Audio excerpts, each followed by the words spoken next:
Olá, eu sou o Fernando e nesse vídeo eu vou falar sobre interpretação de resultados e tomada de decisão em modelos preditivos. Então aqui a ideia é só dar uma visão geral para a gente encerrar o ciclo de análise de dados, né, no trabalho de modelagem preditiva. Lá no final a gente poder aí, interpretar os resultados e tomar decisão quanto ao modelo preditivo que a gente estiver trabalhando, certo? Então vou levantar aqui alguns pontos, algumas discussões relevantes nessa última etapa do ciclo de análise de dados. Então, o que é o ciclo de análise de dados? Em primeiro lugar, né, revisitando aí essa ferramenta, né, que a gente tem para trabalhar com dados. Então, ele vai ser uma metodologia de trabalho com 6 etapas para a gente sair de um problema, né, e entregar uma solução, implementar essa solução. Então, definir o problema, os objetivos que você quer resolver, identificar e coletar os dados, processar e analisar os dados, desenvolver uma solução baseada nesses dados, né? Geralmente vai ser um modelo preditivo usando aprendizagem de máquina, econometria, estatística, etc. Não necessariamente precisa ser um modelo, né? Mas uma solução analítica. Validar essa solução na penúltima etapa e lá na última etapa, que é o foco aqui desse vídeo, né? Interpretar os resultados, tomar decisão, né?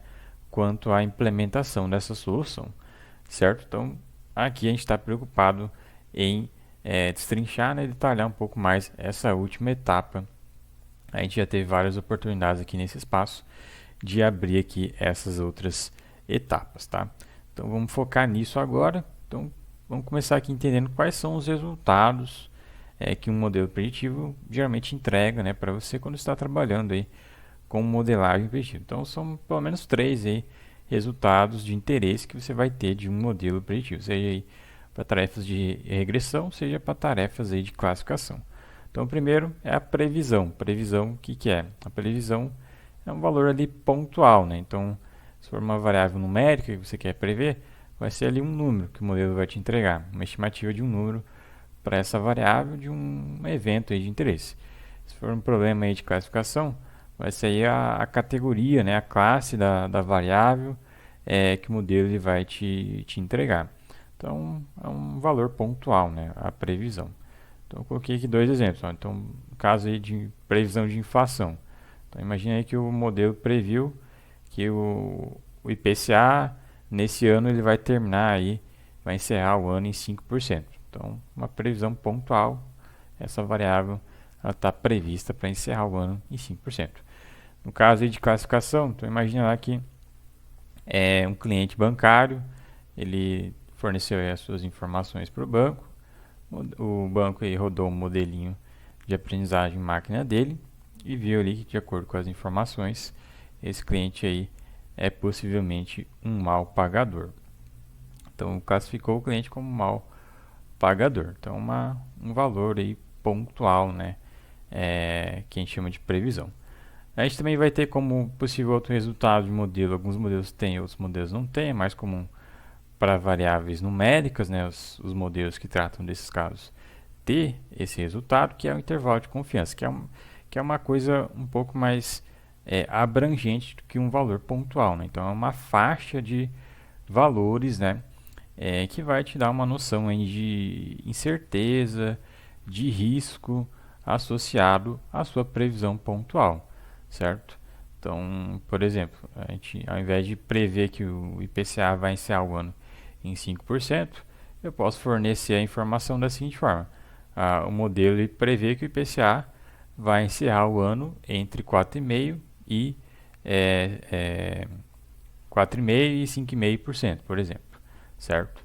Então, é uma faixa, é um intervalo de confiança, né, de valores que o valor verdadeiro que vai ser realizado, né, tá mais provável que aconteça nessa faixa aí de valores, certo? Então você tem todo esse campo aí de valores que podem acontecer, certo? Então é sempre bom olhar os intervalos de confiança, né, para você ter uma noção aí da incerteza do seu modelo. Outra coisa relevante aí de resultados de modelos preditivos são as probabilidades. Às vezes algum modelo ou outro, né, ele, ao invés de entregar uma previsão intervalo de confiança, ele vai te entregar uma probabilidade de um determinado evento acontecer. Então esse valor e essa probabilidade vai ser um valor entre 0 e 1, que vai indicar praticamente assim a chance, né, desse evento de interesse que você está analisando a sua variável, né, acontecer de fato, certo? Então imagina aí, no caso aí do IPCA, o modelo poderia prever que, por exemplo, o IPCA, a inflação, vai encerrar acima ou abaixo da meta, vamos colocar acima da meta esse ano. Então, qual que é a probabilidade do IPCA encerrar acima da meta?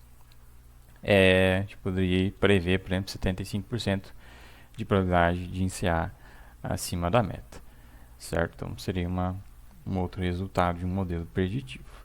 Então, com base nesses resultados, né, a gente vai poder avaliar justamente os modelos preditivos. A gente utiliza esses resultados para avaliar os modelos. Aí, para isso, vai existir diversas métricas, né? Para cada resultado que você tem, vai ter uma métrica correspondente para você avaliar o modelo ou os modelos. Geralmente vai ser os modelos. Então, para casos aí de tarefa de regressão, vai ter ali as simples, as mais básicas, comumente utilizadas, né? Que é o erro médio, o erro absoluto médio, a raiz do erro quadrático médio. No caso aí de tarefas de classificação, a gente vai ter ali de forma correspondente, não correspondente, né, mas similar, a sensibilidade, a especificidade e a acurácia, tá? Estou colocando aqui só uma lista de 3, tá, de cada caso. Existem muito mais, tá, que eu deixo detalhado aí nesse link, onde tem ali o cálculo, qual que é o significado de cada uma dessas métricas de desempenho dos modelos preditivos, e também como que você interpreta essas métricas, que é bastante importante, certo? Então é assim que você geralmente vai utilizar, né, essas métricas de desempenho para avaliar os modelos, certo? E aí, com base nisso, né, a gente consegue interpretar os resultados, mas não só com base nisso, porque às vezes, né, é mais importante além do número, né? Então, essas métricas aqui elas vão te fornecer números, né, uma estatística sobre o desempenho de modelo. Com base nisso, né, você tem que avaliar, né, interpretar o desempenho geral do modelo preditivo. Só que, como eu estava falando, somente o número às vezes ele pode ser enganoso, ele pode não te fornecer toda a informação necessária para você avaliar o modelo. Às vezes pode ser bastante relevante o contexto por trás do seu trabalho de modelagem preditiva, né? Então, um exemplo clássico aí que é relevante aqui de trazer é o caso ali em tarefas de classificação, né? A gente tem ali com os dados com a variável de interesse categórica, né? Com os seus dados, né, suas observações desbalanceadas, né? Isso significa que tem uma determinada categoria ali que é minoritária, uma outra categoria que é majoritária. Então, quando a gente tem dados desbalanceados, os modelos de classificação em geral eles tendem a apresentar um alto valor aí, por exemplo, de acurácia, né? Só que não necessariamente esse alto valor de acurácia é bom, né? Porque ele vai ser influenciado pelas observações da categoria majoritária. E, em geral, o modelo ele não vai prever corretamente nenhuma das observações da categoria minoritária. Costuma acontecer isso bastante. Então, avaliar o contexto, né, se, por exemplo, a variável, né, a observação minoritária for relevante para o seu modelo preditivo, né, você quer classificar corretamente essa variável, essa observação minoritária.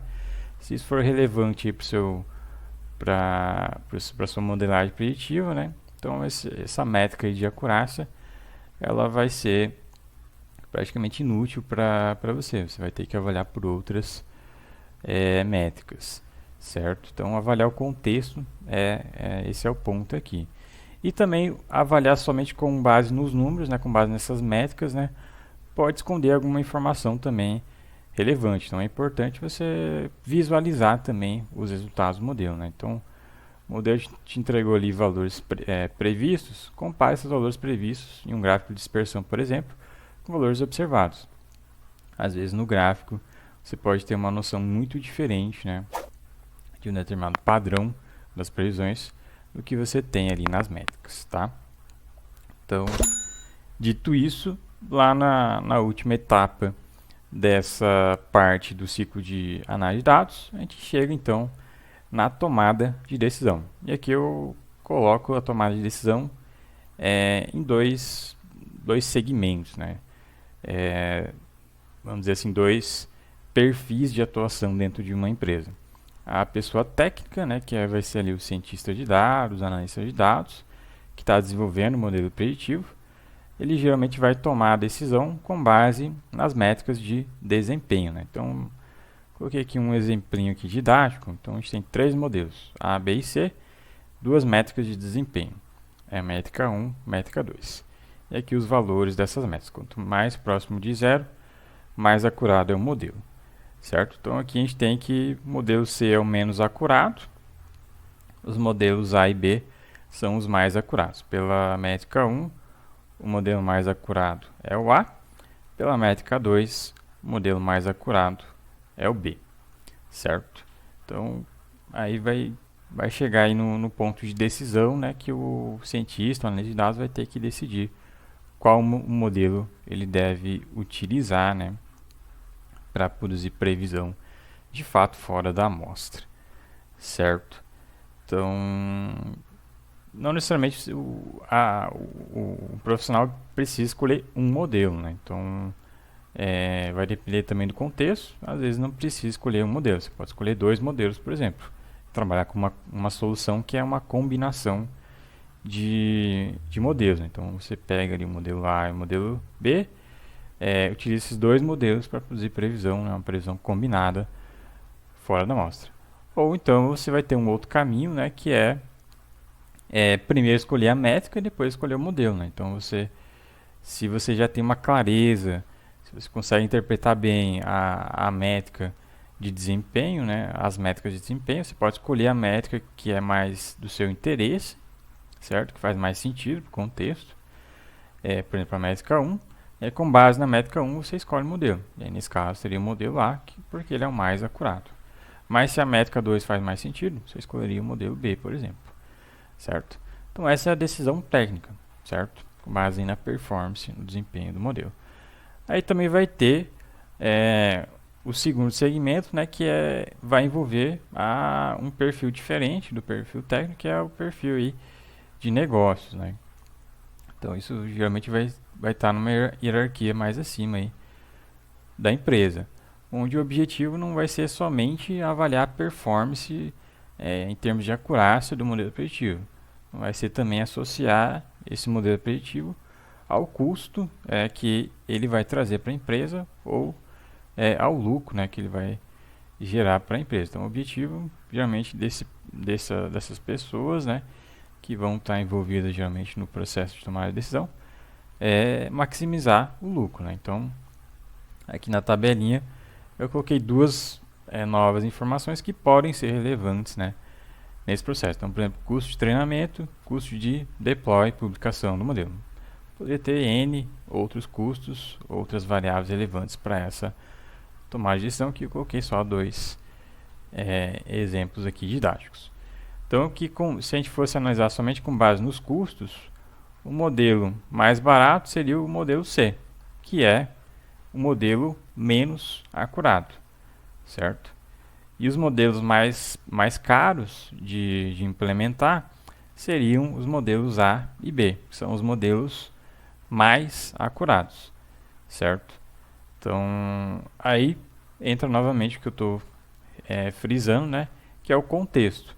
Então, vai depender do contexto, né, o que faz mais sentido aí para a empresa.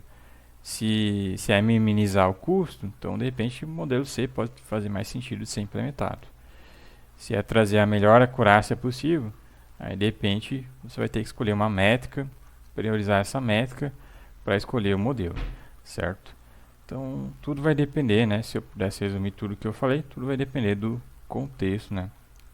Para você interpretar os resultados e para você tomar a decisão de qual ou de quais modelos utilizar, quais modelos implementar, certo? Então, espero que essa tenha sido uma visão geral Não trouxe aqui nenhuma referência técnica sobre o assunto, até porque eu desconheço referências sobre estes assuntos, certo? Mas se você conhecer, eu fico aberto aqui para sugestões e para acrescentar aqui no material posteriormente. E se ficar alguma dúvida, se quiser discutir sobre o assunto, eu estou disponível aí para tratar sobre isso daí, certo? Só mandar lá no suporte da análise macro. Então vou ficando por aqui e até a próxima.